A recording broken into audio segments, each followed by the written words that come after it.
दोस्त आपका इस YouTube चैनल निर्माण क्लासेस पर स्वागत है। जैसा कि हम लोग डेली बेसिस पे टॉप 10 ऑब्जेक्टिव PYQ पेपर को हम लोग डिस्कस कर रहे हैं, उसके सॉल्यूशन को अच्छे से हम लोग चल रहे हैं।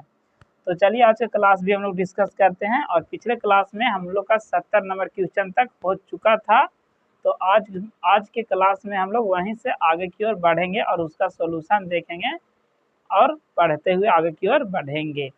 तो जो क्वेश्चन क्या कह रहा है दोस्त, 70 नंबर क्वेश्चन क्या है, निम्नांकित में किस धातु को चाकू से काटा जा सकता है। मतलब कि किस धातु को जो है इनमें से चाकू से काटा जाता है। ऑप्शन ए में है आपका सोडियम, बी में क्या है दोस्त कॉपर, और सी में क्या है निकेल, और डी में आपका है एल्युमिनियम। तो इसका राइट आंसर क्या हो जाएगा, ऑप्शन नंबर ए इसका राइट आंसर होगा। क्या, तो जो सोडियम है उसको क्या किया जाता है, तो चाकू से काटा जा सकता है। इसे चाकू से क्यों काटा जा सकता है, क्योंकि यह मुलायम होता है। क्यों होता है, यह मुलायम होता है जिसे चाकू से इसे काट सकते हैं। तो इसका right answer option number A सही होगा। अब चलिए चलते हैं नेक्स्ट क्वेश्चन की ओर। क्या कह रहा है कि सोने में, क्या दोस्त, सोने में कौन सी धातु मिलाकर मिश्र धातु तैयार की जाती है। हाँ दोस्त, जो सोना पहनते हैं उसी का बात हो रहा है। तो इसका राइट आंसर क्या होगा, ऑप्शन ए में क्या है आपका एफी। एफी में क्या होता है, फेरस यानी कि लोहा, सी यू यानी कि कॉपर, सी में क्या है जेड यानी कि जिंक, और डी में आपका क्या है एजी यानी कि सिल्वर। सिल्वर मीन्स चांदी। तो इसका राइट आंसर क्या होगा, ऑप्शन नंबर बी इसका राइट आंसर होगा। सोना को क्या करने के लिए, तो मिश्र धातु बनाने के लिए। मिश्र धातु क्यों बनाया जाता है सोना को, क्योंकि आभूषण के लिए, आभूषण पहनने के लिए क्या होता है, यूज होता है। उसमें कॉपर को मिलाकर आभूषण बनाते हैं, उसको पहनने में यूज करते हैं। जिसमें 24 कैरेट का सोना होता है उसको हम लोग नहीं क्यों पहनते हैं, क्योंकि वह बहुत मुलायम होता है। तो इसे आभूषण बनाने के लिए इसमें मिश्र धातु का प्रयोग करते हैं। कौन सा धातु, किसका, तो उसमें किस धातु को मिलाते हैं, तो कॉपर का। किसको मिलाते हैं दोस्त, कॉपर को मिलाकर उसको मिश्र धातु बनाया जाता है। तो इसका right answer option number B सही होगा। अब चलिए चलते हैं नेक्स्ट क्वेश्चन की ओर। सिलिकॉन है एक अधातु है, धातु है, मिश्र धातु है कि उपधातु है। तो सिलिकॉन क्या है दोस्त, तो सिलिकॉन क्या है, एक उपधातु है। क्या है, तो यह एक उपधातु है यानी कि मेटेलॉइड है। मेटेलॉइड है क्या है, क्यों है, क्योंकि इसमें धातु और अधातु दोनों के गुण पाए जाते हैं। क्या, इसमें धातु और अधातु दोनों के गुण पाए जाते हैं, इसलिए इसे क्या कहते हैं, उपधातु कहते हैं। तो इसका right answer option number D होगा। अब चलिए चलते हैं नेक्स्ट क्वेश्चन की ओर।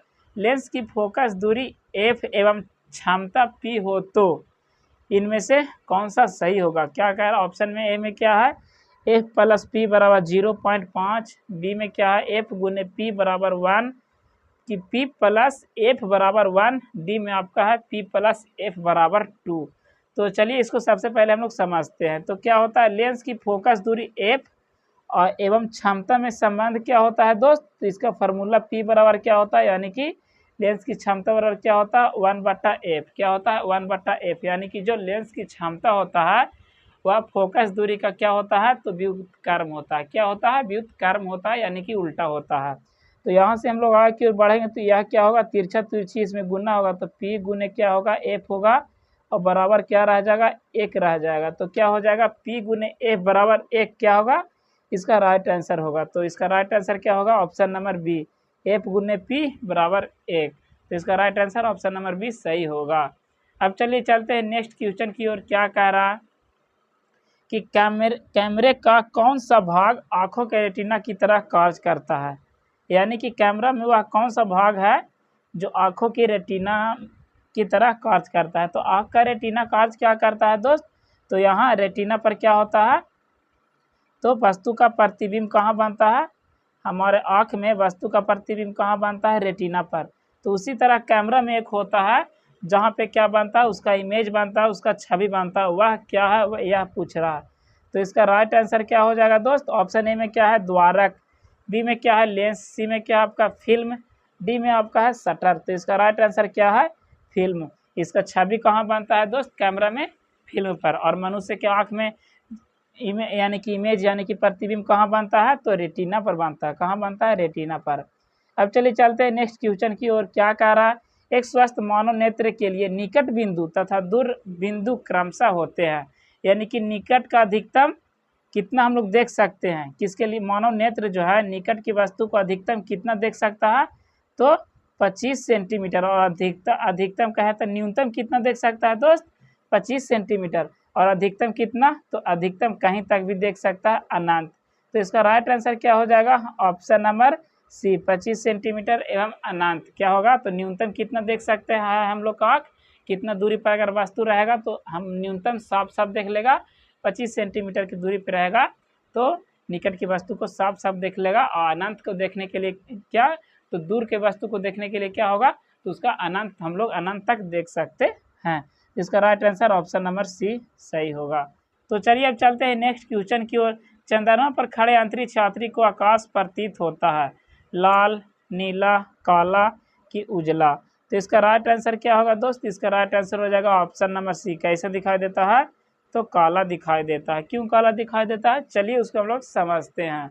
चंद्रमा पर क्या है, वायुमंडल नहीं है। क्या है दोस्त, वायुमंडल है जो चंद्रमा पर नहीं है, ठीक है, नहीं है। वायुमंडल ना होने के कारण वहाँ प्रकाश का परिकिरण नहीं होता है, जिससे आकाश काला दिखाई देता है। क्या होता है, जिससे आकाश काला दिखाई देता है, वायुमंडल के उपस्थिति ना होने के कारण।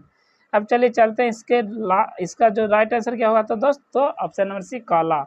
अब चलिए चलते हैं नेक्स्ट क्वेश्चन की ओर। नेत्र की समांजन क्षमता कम हो जाने से उत्पन्न होता है, कौन सा दृष्टि दोष उत्पन्न होता है। अगर नेत्र लेंस की समांजन क्षमता, देखने की क्षमता घट जाती है तो कौन सा दृष्टि दोष उत्पन्न होता है, दूर दृष्टि दोष, जरा दृष्टि दोष, निकट दृष्टि दोष की वर्णधानता। तो इसका राइट आंसर क्या हो जाएगा, ऑप्शन नंबर बी। क्या दोस्त, तो जरा दृष्टि दोष उत्पन्न होता है। जरा दृष्टि दोष उत्पन्न क्यों होता है, कि अगर क्या होता है दोस्त, तो अगर आँख की जो सिलियरी मांसपेशियां होती है वह कमज़ोर हो जाती है या सिकुड़ने लगती है किसी कारणवश से, क्या होता है, तो नेत्र लेंस का समांजन क्षमता घटने लगता है, यानी कि आँख को जितना दूरी तक जितना साफ साफ देखना चाहिए वह क्या होता है, नहीं दिखने लगता है। उसी को क्या कहते हैं, नेत्र लेंस की समांजन क्षमता कहते हैं। तो उस स्थिति में कौन सा दोष होता है, तो जरा दृष्टि दोष होता है। तो इसका right answer option number B सही होगा। अब चलिए चलते हैं नेक्स्ट क्वेश्चन की ओर।